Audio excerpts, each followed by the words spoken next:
So our next speaker is somebody who has been working for NOAA in various roles for the last 22 years. She's Dr. Lisa Wooninck, and she is superintendent of Monterey Bay National Marine Sanctuary. And the title of her talk will be Iconic Kelp within Monterey Bay National Marine Sanctuary. She's currently superintendent. She worked for National Marine Fisheries Service and also for NOAA in various capacities, and started her career in the ocean space as a Sea Grant Fellow, Canal Sea Grant Fellow for Congressmember Sam Farr. She received her PhD at the University of California, Santa Barbara in Ecology, Evolution, and Marine Biology, and has an MS degree and a BA degree in biology from California State University, Northridge.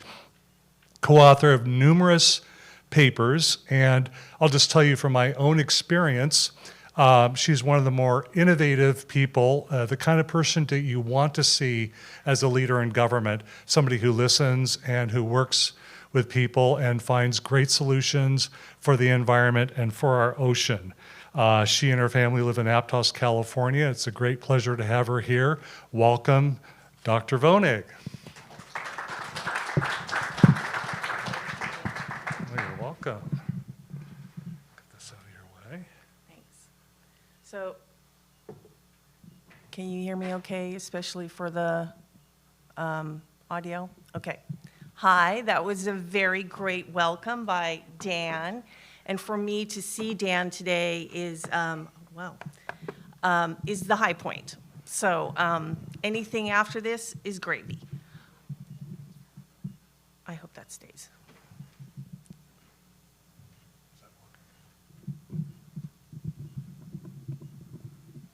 Sorry, a few technical glitches here. And I heard that I will point at you when I want you to advance the slide. Okay. I also wanted to start off by saying I would never come here with a plastic bottle, so I brought my own drinking cup. Okay, thank you. The topic today is a little bit different. It's not focused on whales today because I think the issue of kelp is very important given what's happening with kelp here in Monterey, and also with the number of articles that are written about it if you're following the Monterey Weekly.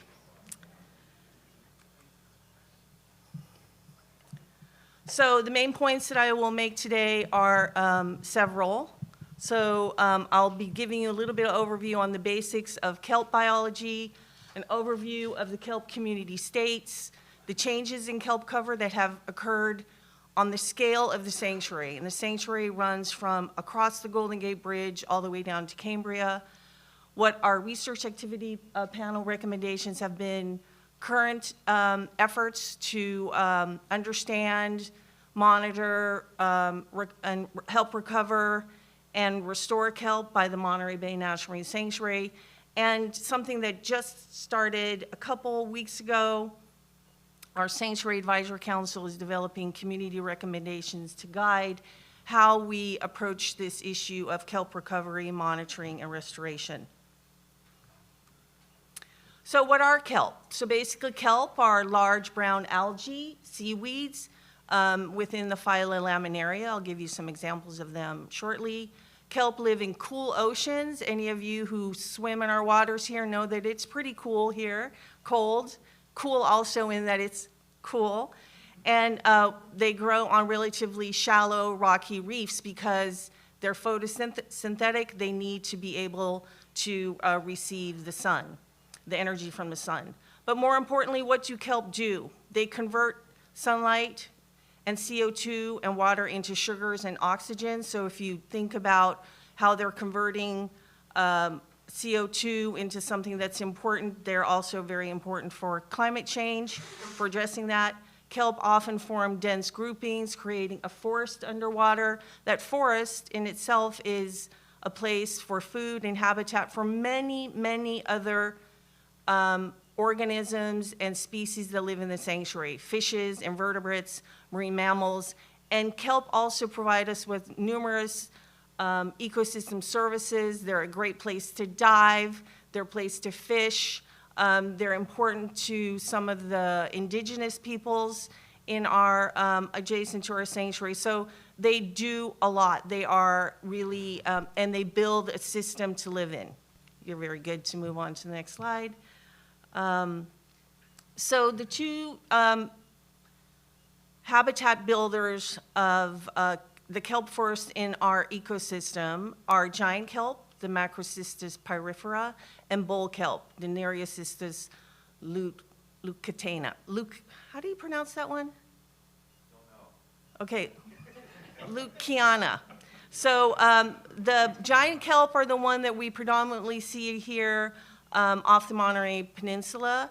As you can see, they are also the species that forms the iconic symbol for the Monterey Bay Aquarium.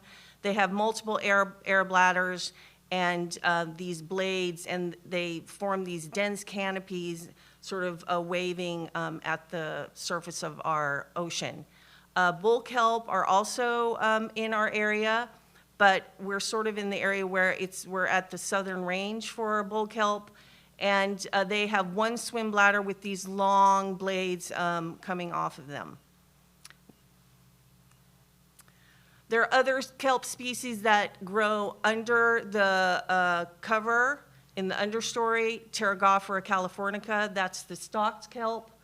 Then there's Icenia arborea, that's the sea palm, and the southern stiff-stiped kelp, Laminaria sacheli.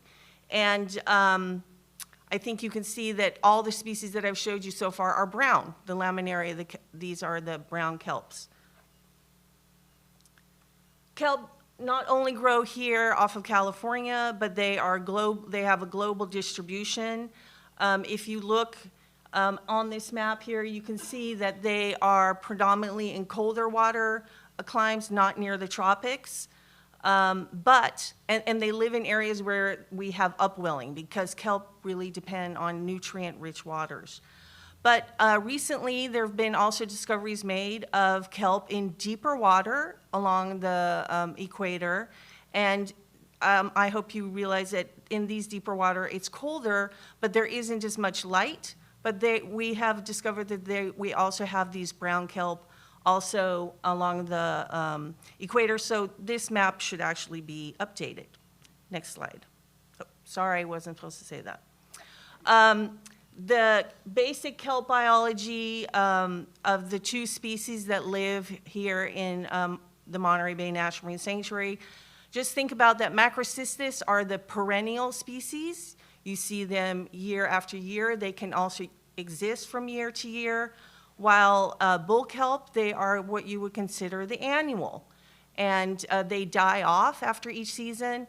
They also have different reproductive strategies, where Macrocystis, they produce spores all year long. These are the propagules that form the next generation. And this happens year-round, but with some pronounced peaks in the spring and the summer, while bull kelp, remember the annual one that dies every year at the end of the summer, in the fall, winter, they produce spores, but not year-round, and predominantly in the late summer and fall. Their dispersal is also very different, and we're learning more and more about their dispersal, but we have some studies that have shown that Macrocystis can go as far as 4 kilometers, while bull kelp, from what we understand, they have more local dispersal and not as far. But I think that this is something that we really are trying to understand more.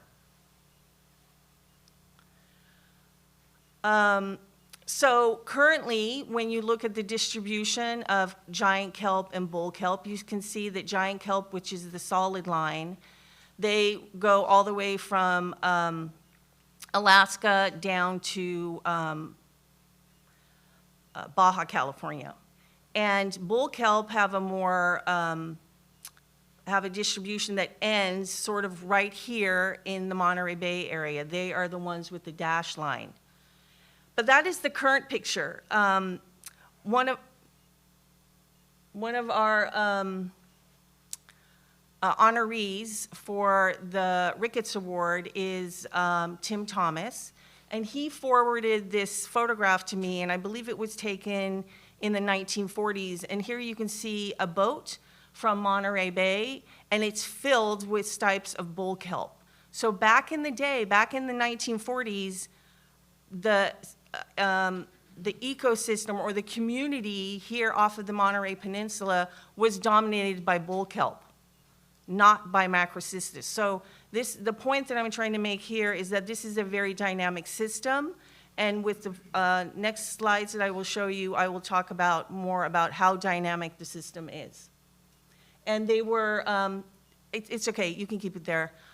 They were harvested for making dye. So these stipes were sent to the East Coast, where it was used in the clothing industry. So here you can see the next slide, a conceptual model of the different states of kelp, the kelp forest community. And what I will be going through are the 3 different states. You have a system that is kelp dominated, where you can see the cute otter, a transitional phase, and then the next phase is where it's urchin dominated. So we live in a system where we can have kelp forests that are either kelp dominated or urchin dominated. So here, if you just walk through this, and this is really a conceptual model, we created this at the Monterey Bay National Marine Sanctuary so that we could talk about this system that has multiple feedback loops in the community structure of the community of kelp forest, where there are predator-prey feedback loops, there are competition for space feedback loops, and these are all taking place on the level of the community, but there's also ecosystem forces happening like climate change, the temperature of the water, harvest, disease that impacts very important species that are players in the community of kelp forests. So you'll be hearing me talk about some of those players. In a kelp-dominated community, the temperature is normal or low, so it's cool. Drift algae is abundant, so drift algae is eaten by urchins, by abalone. It's an important food item for the herbivores of the kelp forest. Human intervention in this case is unnecessary, and I guess I should introduce the concept of recovery is where the community comes back to the stable state that it operates in without human intervention. Restoration is where humans need to step in, and those are 2 differences. So human intervention or restoration is not necessary in a kelp-dominated community. Otters are present, and they're actively foraging. Otters are very important because they eat what? Urchins. There are also other urchin predators like Pycnopodia, a sea star. Urchins stay in crevices. They are always there, urchins. They hide in the crevices because they don't want to be eaten by those predators. And they come out at night and they forage. And other grazers are inconspicuous, so they're also hiding. So this is a very simple conceptual model.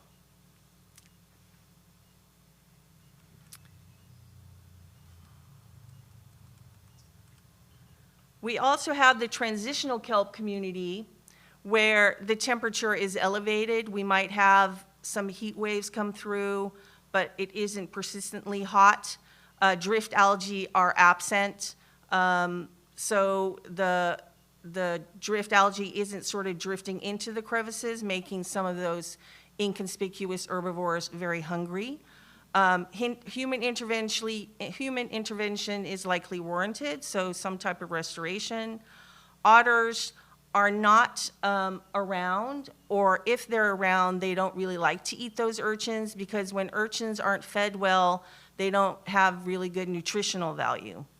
As I said, the urchins emerge from crevices, and other grazers concentrate on the remaining live algae. So the grazers that would otherwise be eating the drift algae are now coming out and feeding on the live stipes. And then eventually, if the system doesn't have the right inputs to go back to being kelp dominated, it could switch over to being urchin dominated. And in this system, the temperatures likely remain elevated. Drift algae are absent. We really need to step in and help with some restoration or learn about some restoration techniques. Otters don't eat these urchins because they're basically zombie urchins. And the urchins are out there forming urchin barrens and just eating anything that is available, any brown kelp. And they also start eating the less nutritious coralline algae, which are the pink algae. And the other grazers become reduced because they die, because there's no food. So these are the 3 different states of the kelp forest, and I'll be talking a little bit more about it in subsequent slides.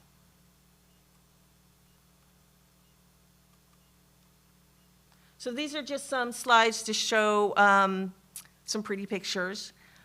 This is the area, this is the type of community that I learned how to dive. I got my dive certification at Casino Point, Catalina Island, Avalon. I think if there are other divers here, some of you got your dive certification there as well.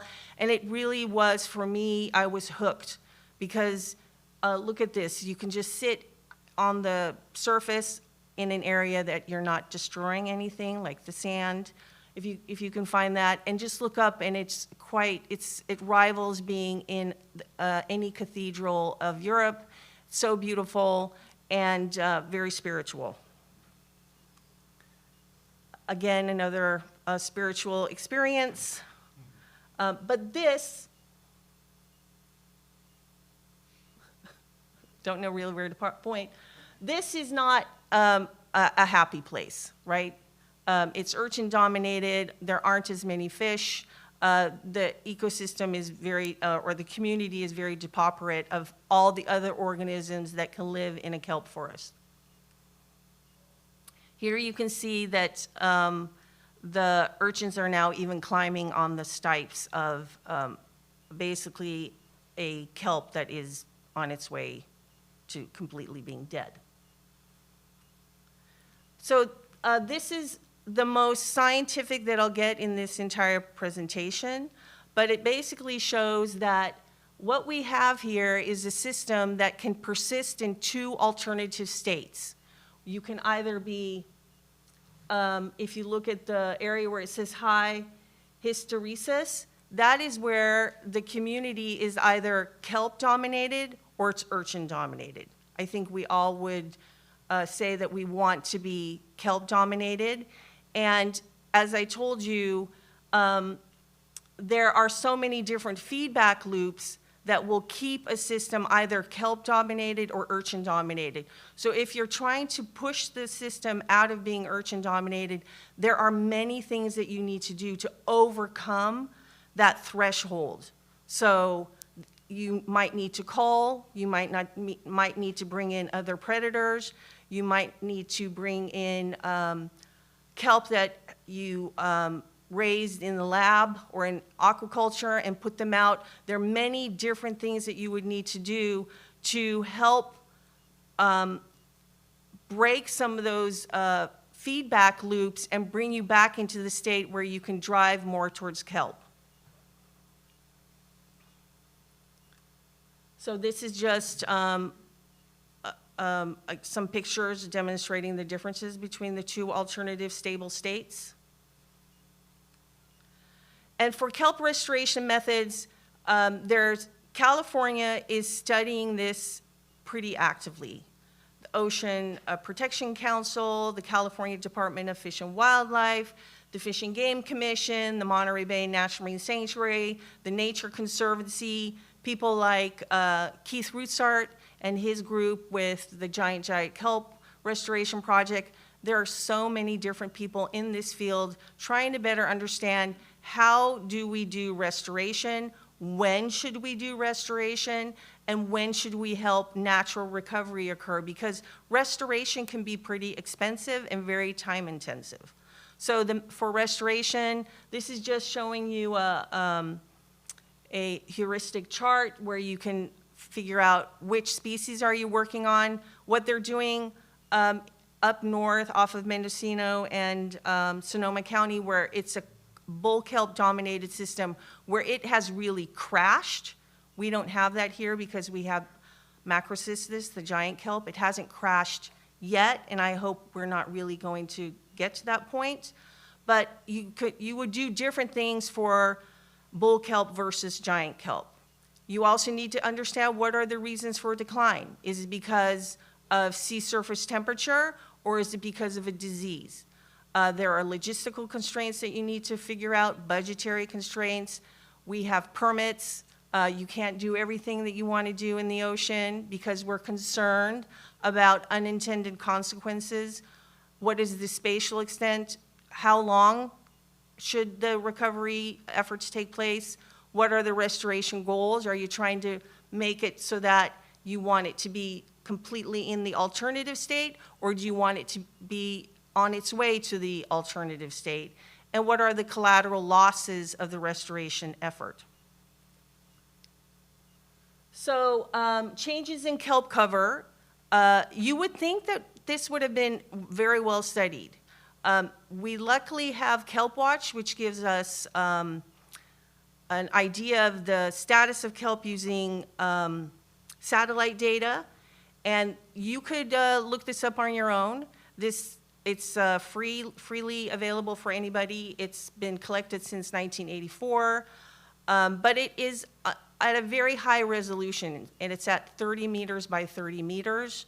Again, you know, it's satellites taking pictures, and I will be going through some of those slides right now. Thank you for moving to the next slide. So the satellite coverage is only taken in the third quarter, and the reason that this is taken is because this is when kelp is at its maximum. It's at the end of the summer. The kelp has been receiving oodles of sunlight, so this is when you would have the maximum of kelp coverage, versus if you were to do it now after the winter storms where kelp has been ripped out and any of the young kelp that's growing isn't really visible on the surface. So you can see here from the third quarter in 2008 around the Monterey Peninsula, you can see the green area shows you where the kelp has been. The beige area shows you where kelp has been found historically through time. Then you can see here from 2023, not much kelp. So this is very worrisome. This is this is what we've seen happening around the Monterey Peninsula for, let's say, the last 10 years. That red box at the bottom there shows you where we had the marine heat wave, and it shows you through time what the average amount of kelp has been off the Monterey Peninsula. And you can see through time, it's gone up and down, right? It has been in different alternative states through time. But since the marine heat wave, you can see right here in the Monterey Peninsula, it never really bounced back. Well, when you look at the Monterey Bay itself, you can see that through time, it has also bounced up and down.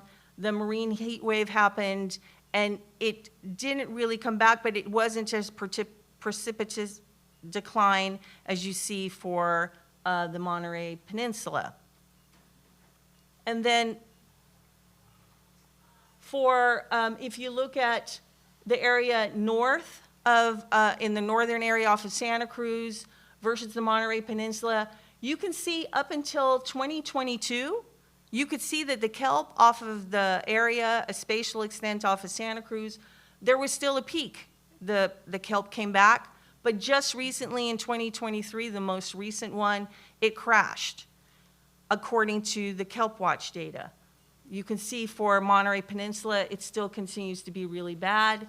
And for the same thing for the Big Sur kelp canopy, kelp went up and down, went up and down. It seemed to be coming back to its historic average, but in 2023, it also crashed. One of the things that we would like to do is work more with institutions or science institutions like MBARI that have an amazing uncrewed aerial system or drone system to collect kelp data on a much finer scale, on the meter scale, and to also combine our knowledge of kelp coverage, not just from satellite data, but also from dive surveys, to be in the water and to see what's happening, to penetrate those layers of water and to see what's really happening with kelp. So this just shows you how in the Monterey Bay National Marine Sanctuary, kelp through time has always been mostly driven by, if you're going to think about the percentage of kelp, by how much kelp we find off of Big Sur. Monterey itself is the green bars. You can see that used to be a pretty healthy amount contributing to the amount of kelp in the sanctuary. But since the marine heat wave of 2016, it really shrunk, and Santa Cruz was remaining somewhat stable over time. Next slide. So this is just showing you some pictures from last year when kelp, according to the Kelp Watch, was still doing fairly well. So this is the kelp bed in front of the Monterey Bay Aquarium.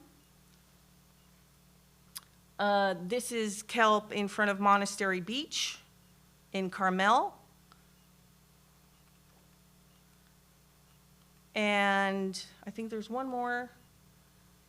This one is at Big Sur River and Point Sur. So this is off of Big Sur. So, next slide. Sorry. What are we doing at the Monterey Bay National Marine Sanctuary? Well, in December 9, 2022, we have an advisory council made up of various community members, recreational divers, commercial fishermen.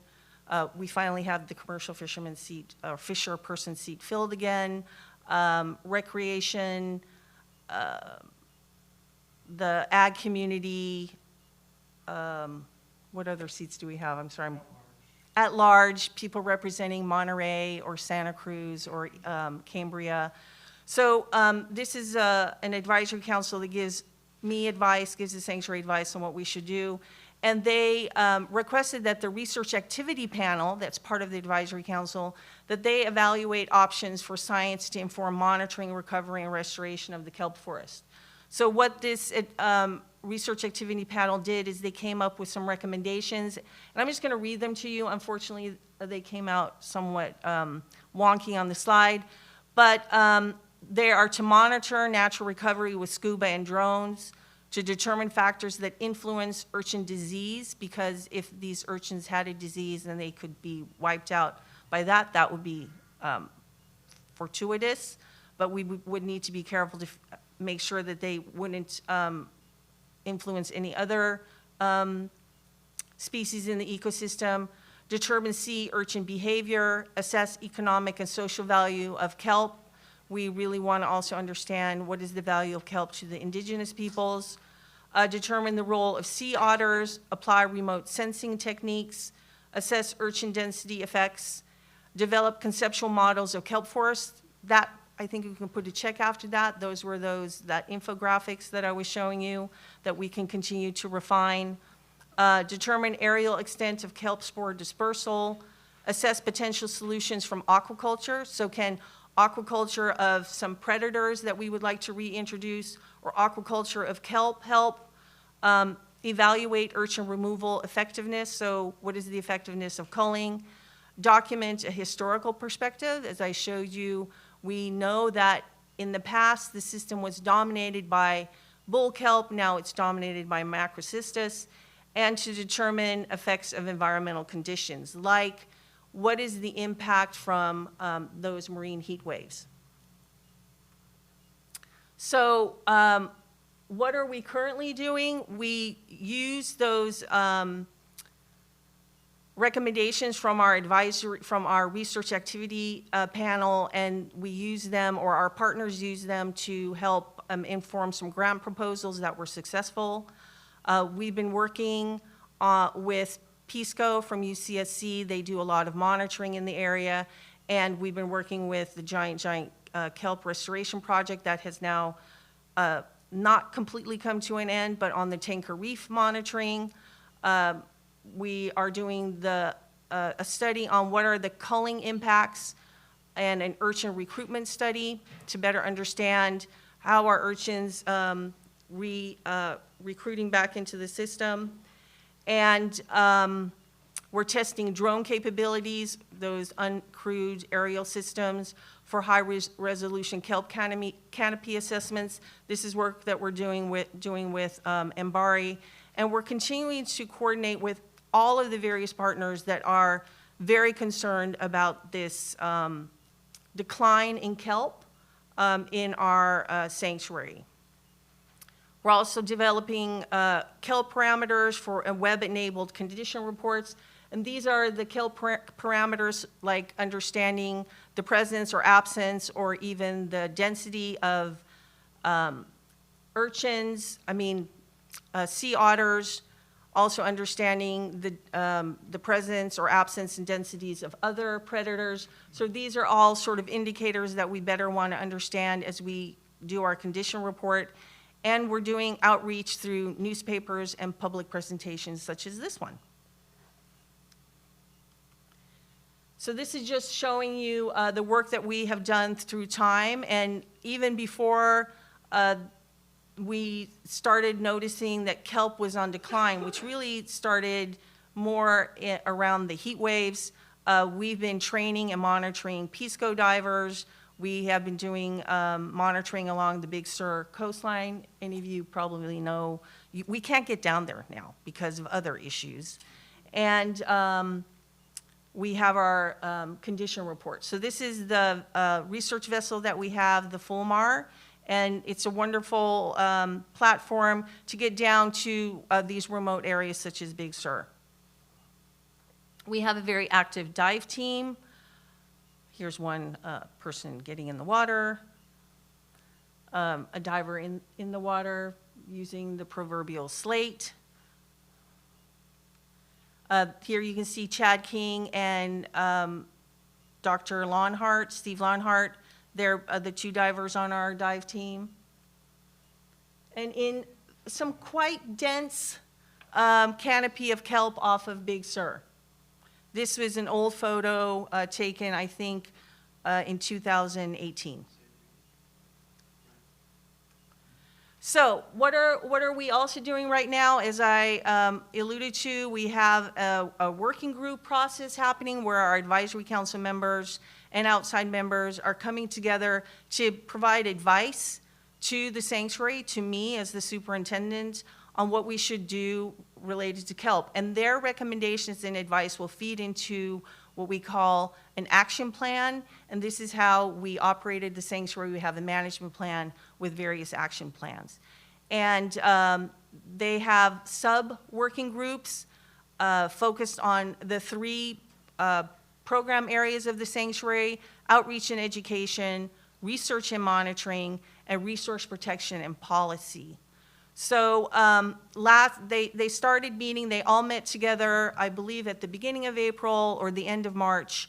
Last week, the outreach and education sub-working group met and formed their recommendations. Next week, the two other subcommittees will meet.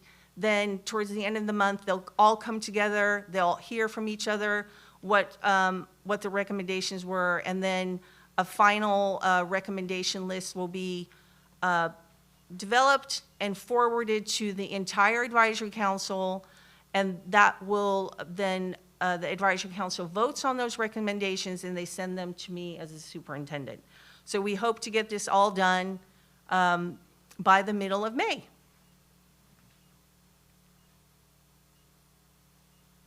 Oh, right, that was the next one, sorry. Go back. So once I get those recommendations, we adopt them or we don't, and we typically, if we don't adopt or accept a recommendation, we tell the working group why. Those adopted recommendations, as I said, become part of our roadmap, the Monterey Bay Kelp Action Plan. And those community recommendations are sent to the California Department of Fish and Wildlife that have their own process ongoing that they started, I think, a year ago. And I hope that it isn't missed on any of you, that the kelp that grows in the Monterey Bay National Marine Sanctuary is all within state water. So it's very important that we, as a federal agency, resource management agency, work very closely with our state partners. And then those recommendations will be shared with others to support the partnership work that we're doing. As I said, already some of those research activity panel recommendations have formed the basis of grant proposals, and we are using them for our current outreach efforts. This just gives you an overview of the kelp process, the state process. They have a kelp management, a kelp restoration and management plan that they're developing. And I think that what we developed, which are community-based recommendations on the scale of the Monterey Bay National Marine Sanctuary, could help inform their process. Next slide. And that's it for me, and I'd be happy to answer any questions.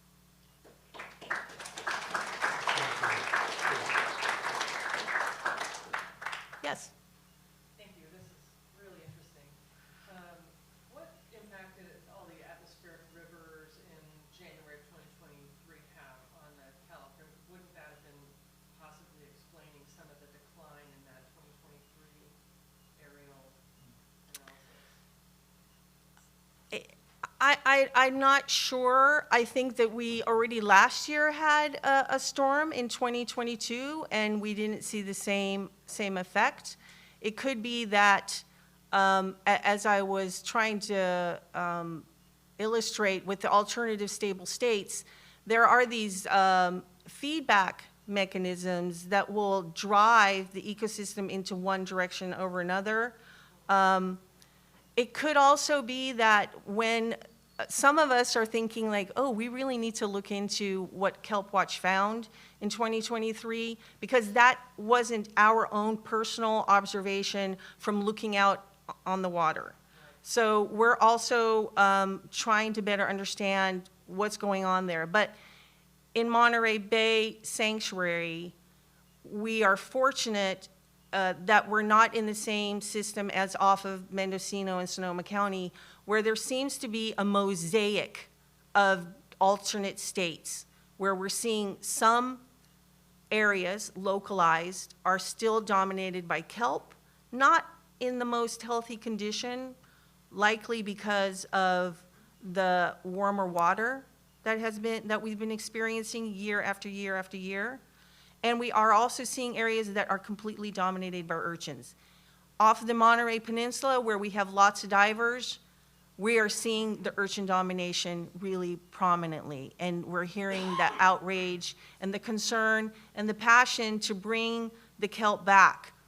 Other areas where we're still seeing sort of that mosaic of kelp, we're not hearing a lot about that, but we're also seeing that that is also on a steady decline. So we're in a system where we're trying to figure out where should we allow natural recovery to occur, what are the things that we can do to boost that natural recovery, and where are the areas that we need to go to really do active restoration. Like there are, for sure, candidate areas here off of the Monterey Peninsula. Does that help? Okay. Yes.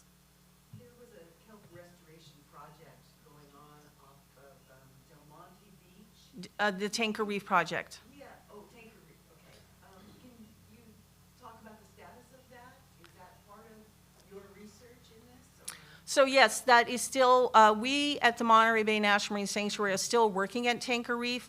So this was a situation where, and Keith, please at some point if you want, because Keith was very much involved with this. Keith petitioned the Fish and Game Commission to allow divers, recreational divers, to cull urchins at Tanker Reef. The whole purpose of that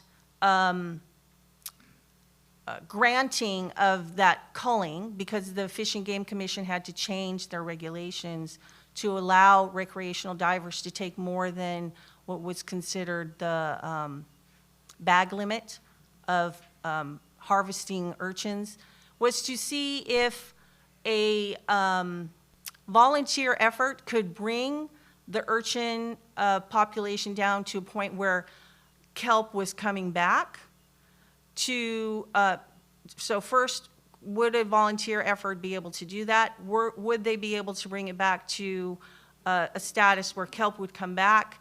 And would it be sustainable?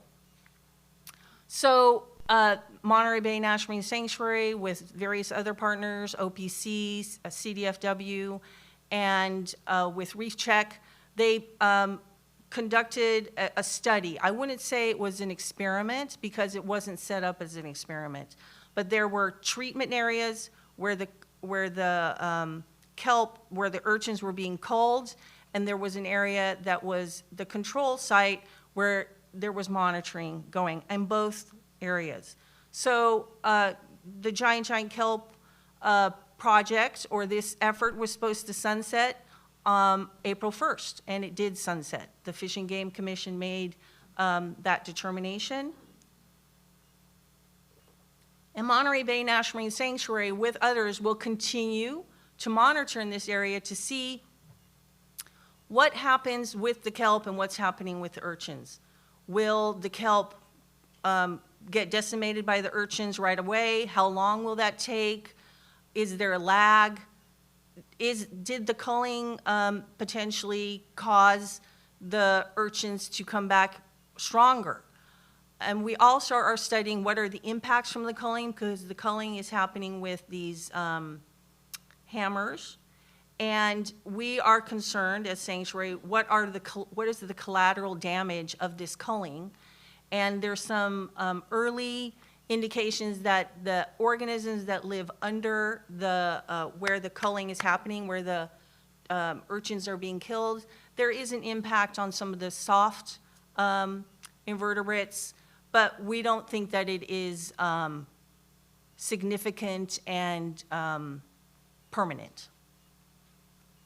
My unscientific opinion is I can see more kelp out there. It's an unscientific report. Okay, great. But I'm here and Keith is here. I want to say Keith is the chair of our kelp working group, and he is also, I don't feel like I'm an expert on kelp. Keith probably knows more about it than I do, but we're both here. So thank you. Happy to answer any questions.